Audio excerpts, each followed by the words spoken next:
The excavation site was gone. Less than 48 hours after the ground split open beneath the Isle of Man, almost every trace of the operation had disappeared. The floodlights were gone. The generators were gone. The drilling equipment had vanished. Even the temporary road showed signs of being dismantled. If I hadn't seen it myself, I would have struggled to believe the site had ever existed. The Foundation claimed they knew nothing. Echo 7 claimed the investigation was ongoing. Neither answer satisfied me, because whatever happened beneath that excavation wasn't an accident. Something responded, something answered, and somebody wanted the evidence buried before anyone started asking questions. The hidden people had warned me. The chamber had warned me. Thomas Kneen had spent years trying to understand why. Now he was missing, and the deeper I dug into his work, the harder it became to believe he was simply another victim. Because victims don't leave trails, victims don't leave instructions, and they certainly don't leave clues behind for the people following them, which meant there was only one place left to start: Thomas Kneen.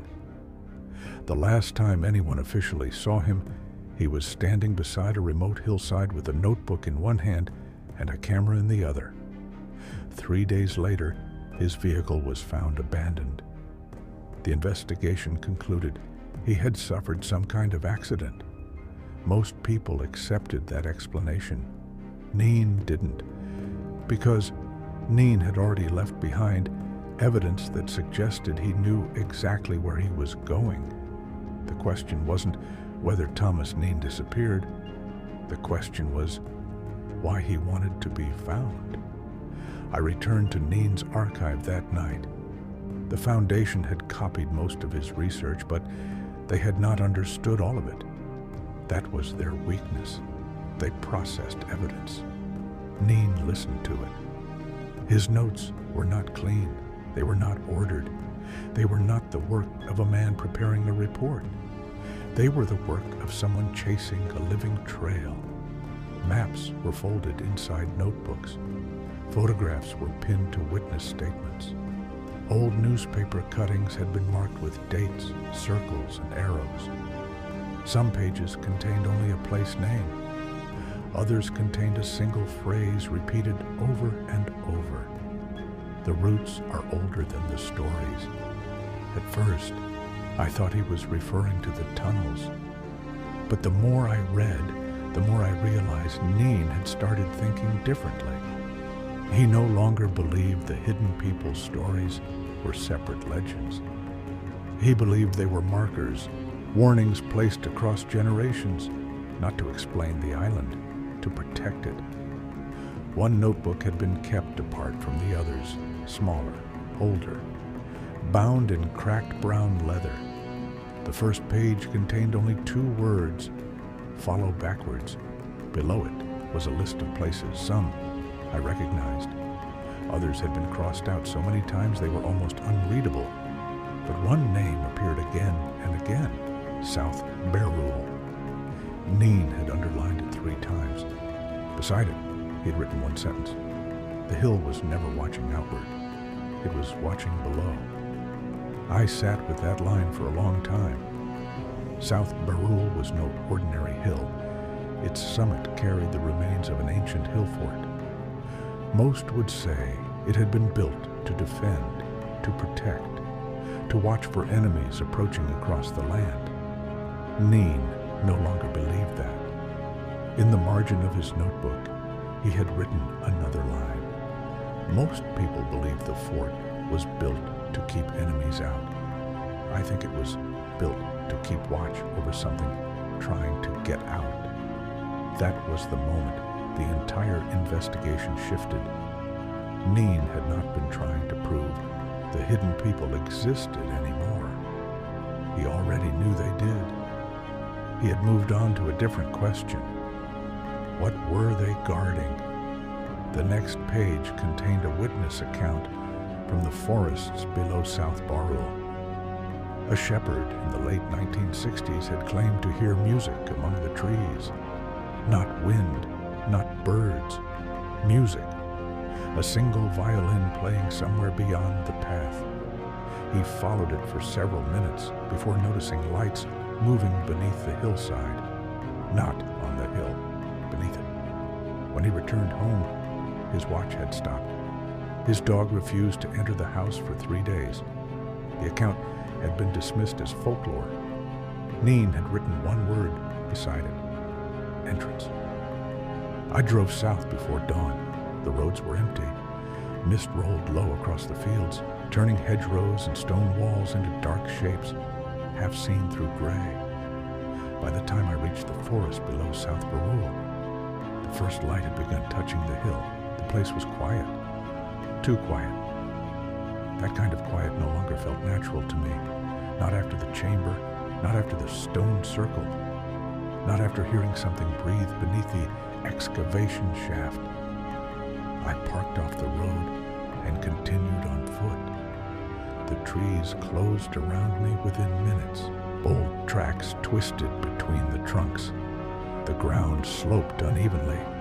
Every few steps, roots broke through the soil like fingers gripping the earth. I followed the route Kneen had marked in his notebook. At first, there was nothing, only damp leaves, broken branches, the distant sound of wind moving through the canopy. Then I found the first sign, a strip of red cloth tied around a low branch, weathered, faded, almost hidden.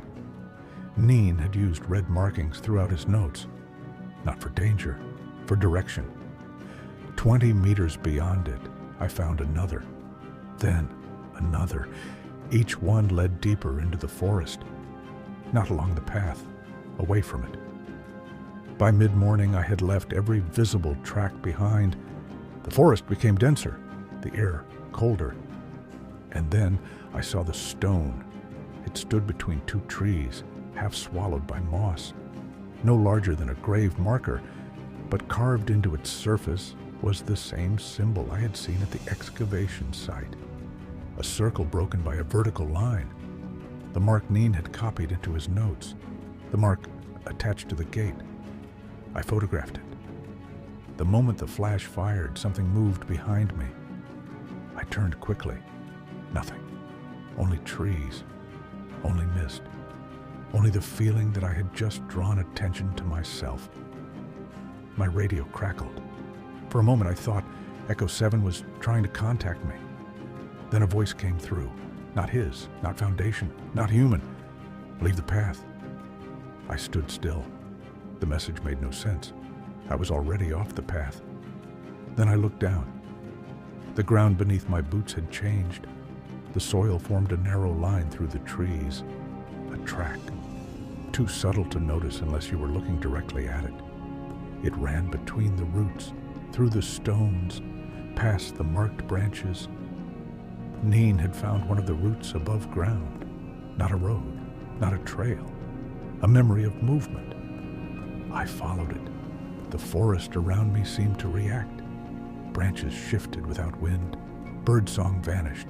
The scar on my arm began to warm. Not burn this time. Worn. Ahead, the trees opened into a small hollow. At its center stood 3 stones arranged in a triangle. Each one carried markings, old, deep, weathered by years of rain. But on the middle stone, someone had scratched fresh lines into the moss. Recent, human, Kneen. The markings formed an arrow, pointing down. There was no entrance, no opening, no cave, only the hollow, only the stones, only the earth beneath them. I checked the ground carefully. At first, I saw nothing. Then I noticed a depression beside the largest stone. Too neat to be natural. I cleared away leaves and mud until my fingers struck metal. A small box, buried shallow, wrapped in oilcloth, protected from the damp. Inside was a journal. Thomas Kneen's journal. My hands actually froze when I saw the name on the first page. It was not a copy, not an old record. not something left behind before his disappearance. The dates inside proved that. Several entries had been written weeks after he vanished, then months. Then, impossibly one only days earlier, Kneen was alive. Or at least he had been. I sat in that hollow with the journal open on my knees, reading words written by a man who should have been dead. His handwriting was different from the earlier notes, still recognizable, but less steady, more urgent. The first recent entry read, "I have been below longer than I thought. Time does not move cleanly here." The second read, "The roots are not tunnels in the way we understand them. They remember where they have been." The third entry was harder to read. Some words had been crossed out. Others pressed so deeply into the paper they almost tore through. They are not leading me deeper. They are moving me sideways. I did not understand what that meant. Not then. But I understood fear when I saw it. Kneen had been afraid, not of the hidden people, not exactly. His writing never described them as enemies. He called them watchers, keepers, the ones who remained when others went below. Then I found the page about South Barrule. Kneen had drawn the hill from the side. A rough sketch, the summit above, the forest below, and beneath it, something much larger, a shape under the hill, not a creature, not a building, not anything clearly defined. Just a dark mass beneath the landscape. Beside it, Kneen had written, "The fort was a warning post. The forest is the lock. And we have been standing on the door. That line changed everything." I looked up from the journal. The 3 stones stood silent around me. The trees beyond them had grown still. No birds, no wind, no sound. Then the violin began, faint, distant, somewhere beneath the hollow. I closed the journal. The music stopped. I opened it again.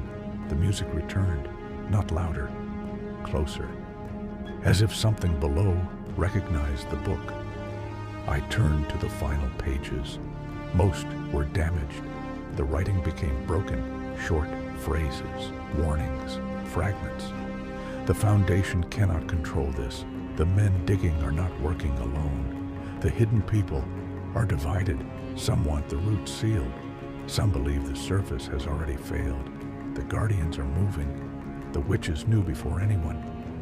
Then, one page contained a name I had not expected. Echo 7. Kneen had written it only once. No explanation, no context, just the name. And beside it, a question mark. That was enough to make me stop reading. Echo 7 had claimed the Foundation, knew nothing. Then, why was his name in Kneen's journal? Before I could think through the answer, my radio activated. Static hissed through the speaker. Then, Echo 7's voice emerged. "Adam, step away from the journal." I did not move. He continued, "You don't understand what you're holding." I looked around the hollow. There were no cameras, no drones, no visible surveillance. Yet, he knew exactly where I was. I asked him how. For several seconds, there was only static. Then, he said, "Kneen was not supposed to leave that for you." That was the wrong answer, because it meant the Foundation knew the journal existed. It meant they knew Kneen had survived. And it meant they had been waiting for someone to find it. I placed the journal into my coat and stood. The forest changed instantly. The air dropped cold enough to sting my lungs. The trees creaked, not from wind, from pressure. Something moved through the forest around me, not footsteps, not branches snapping, movement without shape. Then the hidden people appeared, 3 of them, standing beyond the stones, tall, still, pale beneath the shadows of the trees. Their faces revealed nothing, but I felt their attention settle on the journal. One voice entered my mind. He should not have written. I answered without speaking. Then, why leave it where I could find it? The response came after a long silence. Because he is no longer certain who to trust. That was the first time I realized Kneen might not be hiding from the hidden people. He might be hiding from everyone else. The figures turned toward the hill. For a moment, the forest beyond them seemed to darken. The slope of South Barrule rose through the trees like a sleeping animal. Then the same voice returned. The hill remembers. Do not follow him below. Not yet. Then they were gone. The forest exhaled. Sound returned. Wind, leaves, a distant crow. But the hollow no longer felt hidden. It felt exposed. Echo 7 spoke again through the radio. His voice was lower now. Adam, listen to me carefully. Bring the journal in. I asked him why. He did not answer, so I asked a different question. Is Kneen alive? Static. Then, one word. Complicated. That was all I needed. I left the hollow by a different route. The red cloth markers were gone, every one of them. Branches that had held them minutes earlier now stood bare. Either someone had removed them while I was reading, or the forest had never wanted me to find my way back the same way twice. By the time I reached my vehicle, the journal felt heavier than it should. Not physically. Something about it carried weight. Knowledge has a way of doing that, especially knowledge people killed to keep buried. I drove until the forest disappeared behind me. Only then did I open the final page. The handwriting was fresh, so fresh the ink had bled slightly into the paper. The date was impossible. 3 days after the excavation, 2 days before I found the journal. Kneen had written it recently, from somewhere below. The final entry was short. Mercer, if this reaches you, then the map has already started correcting itself. Do not trust the Foundation's silence. Do not trust every warning as protection. Do not trust every door that opens. South Barrule was never the destination. It was the watch point. The first lock has weakened. The second lies beneath the place where the river forgets its name. And if you've found this, you're already too late. I read the final line 3 times. Then the radio activated one last time. No static. No Echo 7. No hidden people. Just music. A single violin, playing from somewhere beneath the road.